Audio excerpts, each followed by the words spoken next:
Phil Collins, thank you for coming today. Phil Collins from Fairway Lending Solutions in Cairns. Lovely to be here, mate. Thank you. So today we're going to have a quick discussion about the finance side of things when it comes like to property development and some issues or problems you might see that come about, and then some ideas and solutions. Yeah, perfect. Well, probably one of the most common things we see is some confusion between when a property is going to be built, like a duplex, say as an example. A lot of people think it's going to be valued as in if it was split. But when you're building on the one title, the bank is going to value it as if it's one property. One thing. Yeah, and so then you have caps with what you can use in terms of your rental yields, and usually the value would be slightly less than if it was two separate blocks. So probably one of our top tips is, if you know what sort of project you're looking to build and you have a plan or something ready to go, a quote from a builder, if we can get the whole thing valued at once before you're buying it in that initial process, that just means you know your value is going to stack up. You haven't bought the block without knowing the project's going to work as well. So that's probably one of my top tips to anyone who comes in the door and says, look, we'd like to build a duplex or a triplex or something like that. Yeah, for sure.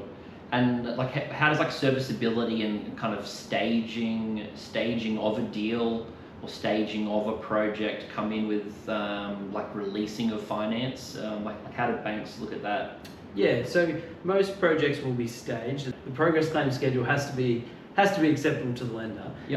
It can't be really front loaded and heavy on the front end. There'll be an acceptable way that they want to see that set out. And then quite often, once we get towards the end, that's when we'll start to look at putting our DAs in and being ready to subdivide at the end and separate those two titles. And like, would you like recommend that like financing and like the money side of things obviously is a big picture, but I think it's one of the main ones for most projects is part of that feasibility. Does it stack up? And then firstly, do you have the cash and serviceability for that, or is there a bank or a bank lender or a non-bank lender that can finance it? It's important to understand that up front. Yeah, well, most banks will value it on the end product. So when you're looking at does it work from a finance point of view, they're not as interested in how you get there in the ones and twos, threes and fours. They'll value it on an as is complete, and they'll use that rental income estimate from the valuation or from rental appraisals. Generally, if we're doing a construction loan, it's going to have a short form valuation where a valuer will put a rental estimate on each side, so we can use that. Where you got to be a bit careful of is if there's a yield cap with that particular lender, it might be 6 or 7%, and then we might only be able to use 90 or 80% of that capped amount.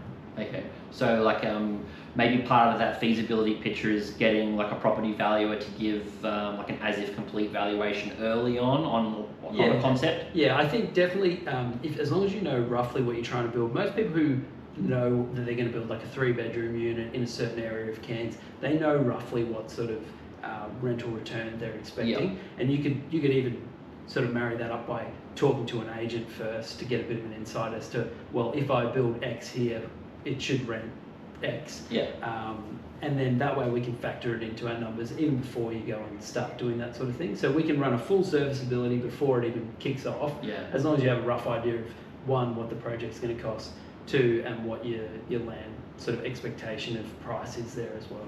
Excellent. Like, give us a story about like Fairway Lending Solutions, you and your team here in Cairns.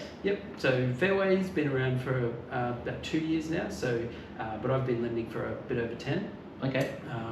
And mainly servicing mums and dads looking to do very small scale developments. A lot more sort of buying and investing of existing property, but we definitely would do 1s, 2s, 3s and 4s. That's probably our niche. And like, do you service like any particular areas or? Yeah, it's quite funny. We're actually really across Australia at the moment. So even at the moment we've got 2 in Perth, 1 in New South Wales, and a couple in Victoria as well. Excellent. So right across the country. Excellent, good. All right, well, thanks for that, Phil, and thanks for the information. Thanks, mate. Cheers.